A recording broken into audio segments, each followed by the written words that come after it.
스가랴 8장 1절로 17절 말씀. 만군의 여호와의 말씀이 임하여 이르시되 만군의 여호와가 이같이 말하노라. 내가 시온을 위하여 크게 질투하며 그를 위하여 크게 분노함으로 질투하노라. 여호와가 이같이 말하노라. 내가 시온에 들어와 예루살렘 가운데 거하리니 예루살렘은 진리의 성읍이라 일컫겠고 만군의 여호와의 산은 성산이라 일컫게 되리라. 만군의 여호와가 이같이 말하노라. 예루살렘 길거리에 늙은 남자들과 늙은 여자들이 다시 앉을 것이라. 다 나이가 많으므로 저마다 손에 지팡이를 잡을 것이요 그 성읍거리에 소년과 소녀들이 가득하여 거기에서 뛰놀리라. 만군의 여호와가 이같이 말하노라. 이 일이 그날에 남은 백성의 눈에는 기이하려니와 내 눈에야 어찌 기이하겠느냐. 만군의 여호와의 말이니라. 만군의 여호와가 이같이 말하노라. 보라, 내가 내 백성을 해가 뜨는 땅과 해가 지는 땅에서부터 구원하여 내고 인도하여다가 예루살렘 가운데 거주하게 하리니 그들은 내 백성이 되고 나는 진리와 공의로 그들의 하나님이 되리라. 만군의 여호와가 이같이 말하노라. 만군의 여호와의 집 곧 성전을 건축하려고 그 지대를 쌓던 날에 있었던 선지자들의 입의 말을 이 날에 듣는 너희는 손을 견고히 할지어다. 이날 전에는 사람도 싹을 얻지 못하고 짐승도 싹을 받지 못하였으며 사람이 원수로 말미암아 평안히 출입하지 못하였으니 내가 모든 사람을 풀어 서로 치게 하였느니라. 만군의 여호와의 말이니라. 이제 내가 이 남은 백성을 대하기를 옛날과 같이 아니할 것인즉 곧 평강의 씨앗을 얻을 것이라. 포도나무가 열매를 맺으며 산이 산물을 내며 하늘은 이슬을 내리니 내가 이 남은 백성으로 이 모든 것을 누리게 하리라. 유다 족속아, 이스라엘 족속아, 너희가 이방인 가운데에서 저주가 되었었으나 이제는 내가 너희를 구원하여 너희가 복이 되게 하리니 두려워하지 말지니라. 손을 견고히 할지니라. 만군의 여호와가 이같이 말하노라. 너희 조상들이 나를 경노케 하였을 때에 내가 그들에게 재앙을 내리기로 뜻하고 뉘우치지 아니하였으나 이제 내가 다시 예루살렘과 유다 족속에게 은혜를 베풀기를 뜻하였나니 너희는 두려워하지 말지니라. 너희가 행할 일은 이러하니라. 너희는 이웃과 더불어 진리를 말하며 너희 성문에서 진실하고 화평한 재판을 베풀고 마음에 서로 회하기를 도모하지 말며 거짓 맹세를 좋아하지 말라. 이 모든 일은 내가 미워하는 것이니라. 여호와의 말이니라. 스가랴 8장 1절로 17절 말씀은 베델에서 온 사람들이 금식에 대하여 하나님 앞에 질문을 했다고 그랬잖아요. 그 부분에 대해서 7장 1절로 7절까지는 신앙이 범할 수 있는 위선과 그 의식주의를 이렇게 지적을 했습니다. 그 다음에 8절로부터 14절까지는 하나님의 말씀을 실생 안에 어떻게 실천할지를 이야기했고, 그리고 오늘 8장 1절로 17절에는 예루살렘이 영원히 회복될 것을 말씀하고 18절로 23절은 슬픔의 금식이 기쁨의 절기가 될 것을 이제 말씀할 거예요. 그 금식에 대해서 네 부분에 걸쳐서 말씀을 하는데 우리가 어제 보았던 말씀과 오늘 보았던 말씀이 끝자락은 같습니다.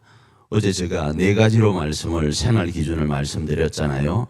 정 때문에 부당한 재판을 하지 마라. 그리고 이기적 생각을 버리고 서로 인애와 긍휼 가운데 있어라. 그리고 가장 약자인 고아와 가부와 나그네를 압제하지 말라.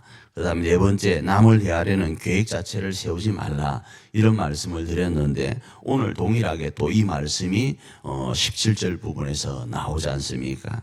결국 이런 겁니다. 금식에 대한 오늘 세 번째 답변은 불순종은 포로로 잡혀가는 것이지만 순종은 회복을 우리 가운데 허락한다. 그래서 그 회복의 근거는 오늘 본문의 말씀에 보니까 환경과 여건과 조건과 너의 물질과 어떤 것이 아니라 여호와 자신의 성실함과 정의에 있다 말씀하는 거예요.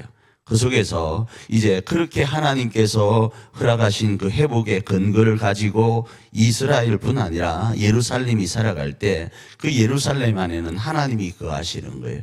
하나님이 거하시면 거룩한 도성이 되고 하나님이 거하시면 거룩한 성산이 되어진다. 이렇게 말씀을 합니다. 그러니 너희들도 어떻게 해라? 이 재건에 힘써라. 성전 재건에 힘써라. 그리할 때 사방으로부터 사람들이 몰려올 것이고 차고 넘치게 될 것인데 어느 정도로 차고 넘치는가? 그 성 내에 지팡이를 짚은 노인들이 많아질 것이다. 그리고 어린아이가 뛰어노는 일들이 엄청 많아질 것이다. 이렇게 이야기를 하는 거예요. 이 말은 장수의 복과 건강의 복이 있어서 하나님이 허락하신 천수를 누린다라는 거예요. 그러다 보니까 나이가 들 때까지 지팡이를 짚고 살아가는 거예요. 그 다음에 어린아이가 많아진다. 그러니 그렇게 차고 넘치는 것이 성전 재건과 연결되고 그 성전 재건에 있어서 하나님이 그곳에 거하니까 그 일들이 일어나니까 너희들은 이 금식에 대한 어떤 부분을 가지고 의식적이고 그 위선적인 부분으로 갈 것이 아니라 정말로 하나님이 기뻐하는 금식 가운데 있으라를 이야기를 하죠. 그래서 우리가 잘 아는 그 내용이 있잖아요.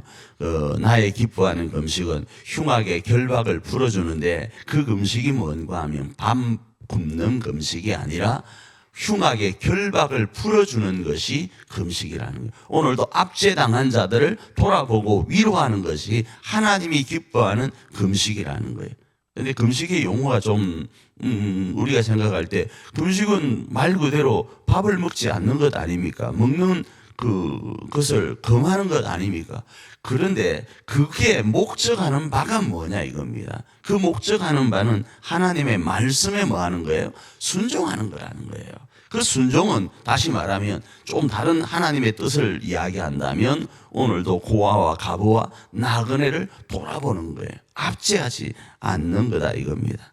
그래서 이 계명을 지킴으로 회복이 주어지는데 그 계명을 지킬 때의 영역 중에 하나님은 성실과 정의로 우리 가운데 오시고 우리는 그 하나님의 말씀에 순종함으로 나아가면 되는 겁니다. 그러면 두려울 게 없는 거예요. 왜요? 그 일에 만군의 여호와가 오늘 말씀을 하신다. 만군의 여호와가 어떤 환경과 어떤 조건 속에도 역사하신다를 말씀하고 계시니까 그 하나님으로 오늘도 소망 삼고 승리해 가기를 원하고 계속 반복적으로 하나님은 말씀을 동일하게 하시는데 입 아프게 말씀을 하시는 거예요. 그렇게 입 아프게 말씀하시는 이유는 그게 사실이니까 제발 그렇게 되니까 두려워하지 말고 하나님으로 승리해 가라. 언제요? 오늘 하루도.